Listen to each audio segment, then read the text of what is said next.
Hello people, let's do some astrology. So we're going to go from April 11th, which is a Sunday, through Monday, April 19th.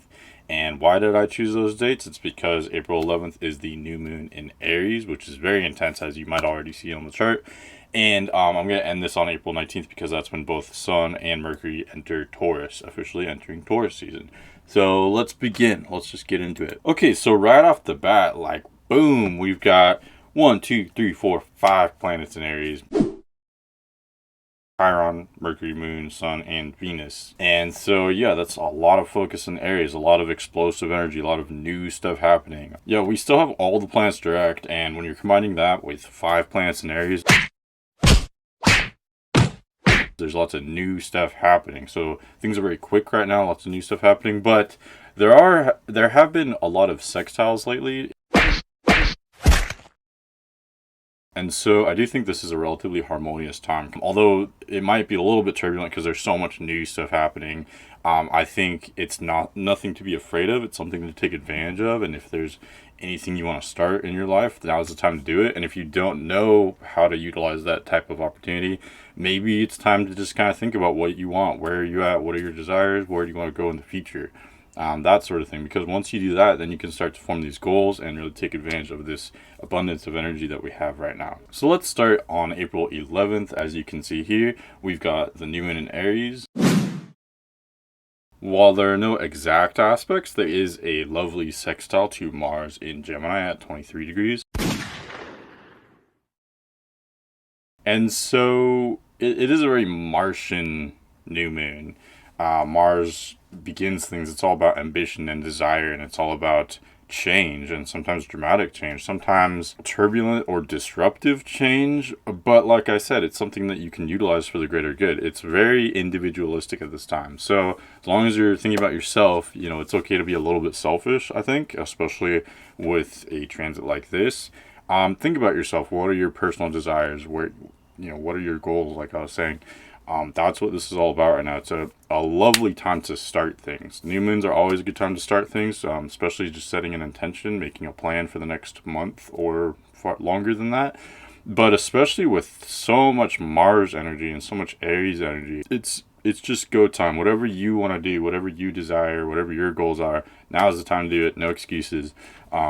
It just looks like a great day to do whatever you want. So also, we do have Venus squaring Pluto at 26 degrees Aries and 26 degrees Capricorn, respectively. Venus in Aries, Pluto in Capricorn. And so this to me suggests a struggle of maybe material goods or wealth, a struggle of resources, a struggle between maybe your own personal desires versus the reality or your obligations.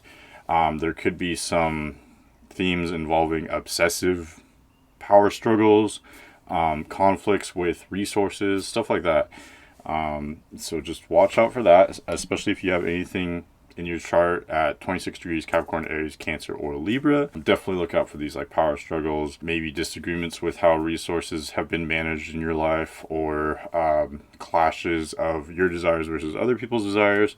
Watch out for that. That does look like a tense aspect, and it does look like it could be financially troublesome, possibly, but Venus is moving relatively quick right now, and so this will be a short-lasting aspect. April 12th, there's no exact aspects, but you can see that the moon has just entered Taurus, where it is exalted.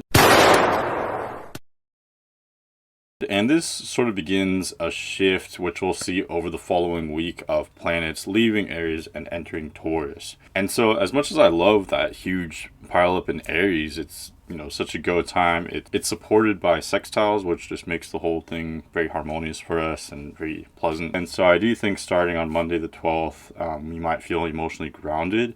The moon will pass over Uranus, so there could be some unexpected eccentricities, maybe some turbulence there that we might experience in our lives, but it's a short-lasting aspect, really only applicable to the 12th on Monday. But other than that, yeah, moon in Taurus is great. People are feeling generally grounded, but also nurturing at that time. Very aware of your own interests, but also giving and nurturing. So it's just a great place for the moon. It's maybe the best since it's exalted there. Tuesday, April 13th, we have the sun making an exact sextile So we have these two planets which rule very masculine themes in our lives and our personalities. The Sun ruling the ego, which is in Aries, which is a very egoic sign, and Mars in the chatty, social, intellectual Gemini, both having a harmonious conversation between one another. We might feel extra social at this time. We might want to just have lots of stimuli in general. You know, Gemini always has so much variety, and it's such an eclectic sign. It's constantly consuming such a vast array of information and experiences. It does look kind of like party energy during this week a little bit. But also, if you want to get some work done, as long as it's something that you're passionate about, this looks like a great time because there's so much energy available to do whatever it is that we want. So I just really want to stress that. Now we are at Wednesday, April 14th. I don't know why I keep doing this. Venus enters Taurus. Venus is in domicile in Taurus, where it's much more grounded. We can really enjoy the physical pleasures of life. So whether that be going through nature or going on a walk, things which indulge the senses. So I would definitely suggest, spending time in nature at this time with Venus and Taurus. That could be extra pleasant. But also just anything with like food or physical comforts, whether that be, comfortable clothing. Venus and Taurus suggest that we have an extra appreciation for all these physical pleasures. Otherwise, we do have the moon preparing to leave Taurus in this chart, which is around midday, April 14th. And so by the end of the day, depending on where you are, the moon will definitely be in Gemini.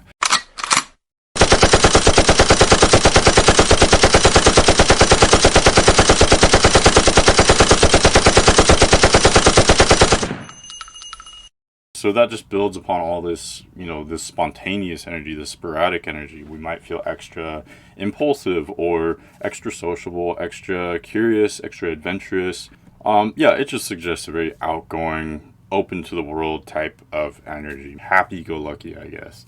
So definitely take advantage of that. Whatever it is that you want to do. Again, these are very individualistic themes, and so whatever it is that you're passionate about, it's a good time to do that. So delve into whatever that is for you at this time, pretty much all through this week, I would say. All right, going forward, April 16th, it is Friday now, so we do have a couple aspects. Sun square Pluto.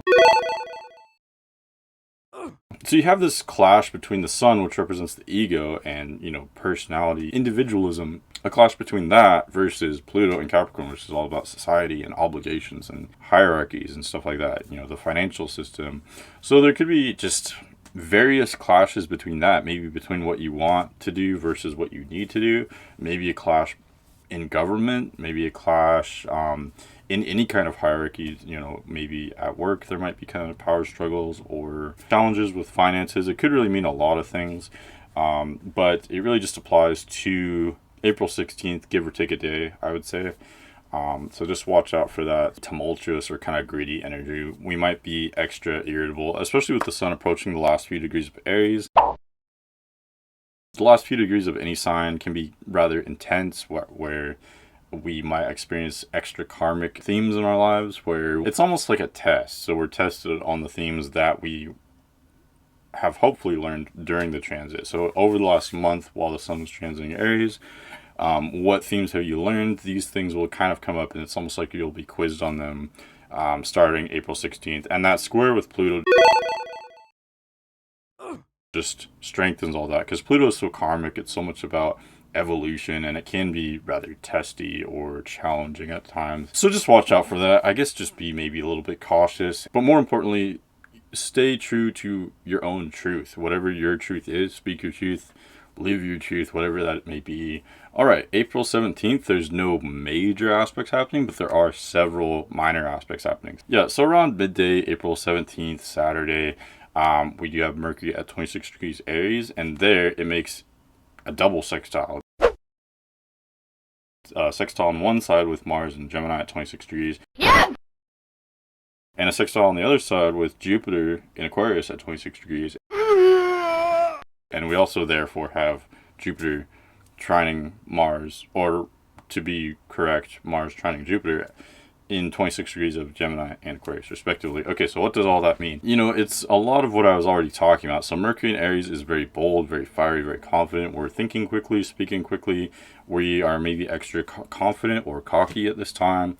And this is just being strengthened by a harmonious aspect with Mars, which is, again, being very kind of brash or extra focused on desire. And so with Mars in Gemini and Mercury in Aries, these two planets are in mutual reception. So Mars is this sort of brash, very masculine planet, but it's in the very intellectual sign of Gemini, and Mercury, being the very intellectual planet, is in a very brash, masculine sign of Aries. And so they are having a very, very harmonious sextile. So we might be extra individualistic in our thinking, or, you know, extra aware of our own desires. And again, I don't think that's necessarily a bad thing. Maybe people could be a little bit temperamental, or maybe a little bit more prone to being aggressive. That could be one downside of it, especially with social interactions with other people. But I think the plus side of it is that we are more confident at this time, and depending on your personality, I think that would probably be a good thing for most people, maybe not everybody. So as long as you're not, you know, being too cocky, I think it is a good time to take advantage of that extra confidence and that extra boost of energy in general. And again, whatever it is that you desire, whatever your goals are, go out, do those things, because, you know, Mercury and Aries are thinking, our intellect is so strong right now and so fiery and so optimistic and so eager to take on the world, relatively speaking, compared to other times with other transits. And so I think it's a really good time to take advantage of all that and do whatever it is that you want to do. And especially with, on the other side, Mercury making a sextile with Jupiter at 26 degrees Aquarius, now you're bringing in a benefic. So Jupiter just expands everything. It brings more opportunities, maybe adds a more philosophical side to things, a more holistic side to things, maybe a focus on society in some way, or the future, long-term plans. And so we might be thinking about all these things at that time. With Mercury making so many aspects, wow, and being in Aries, there's just so much abundance of mental energy and confidence when it comes to how we are thinking. And so take advantage of that. Sunday, April 18th, we do have Mercury finally catching up to the Sun and conjoining at 28 degrees Aries,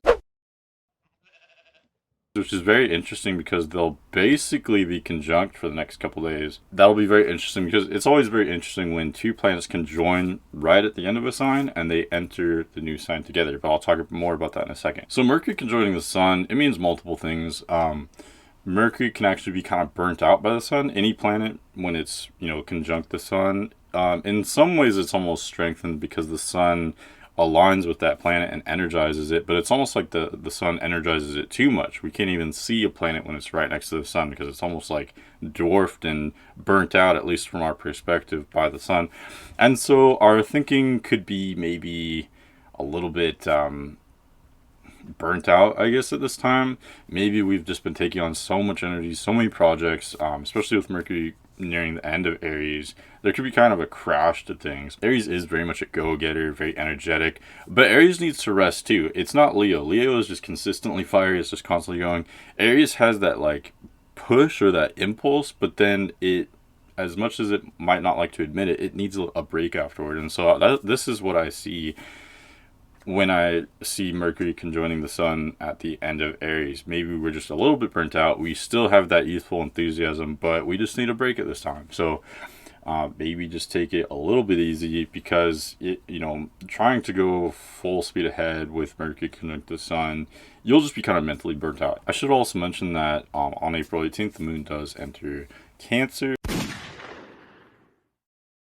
where it's in domicile, so we might feel extra emotional, but also just extra aware of our emotions in general. So what are you feeling? What is your truth? That's what you'll be aware of. Yeah, we just might feel extra aware of how we're feeling, our own situation and the situation of our family or those that are close to us. We're extra, maybe a little bit tribal with moon and Cancer, just because we're focused on what's personal to us. So just keep that in mind. That's just the general mindset starting on April 18th and going into the next day on April 19th. I'm concluding this with April 19th, where if we just go a few hours ahead, boom, Mercury enters Taurus. And then a little bit later, Sun enters Taurus as well. And then now suddenly we have 4 planets in Taurus. Huh? So we had like 4, if not 5 planets in Aries only like a week or 2 ago.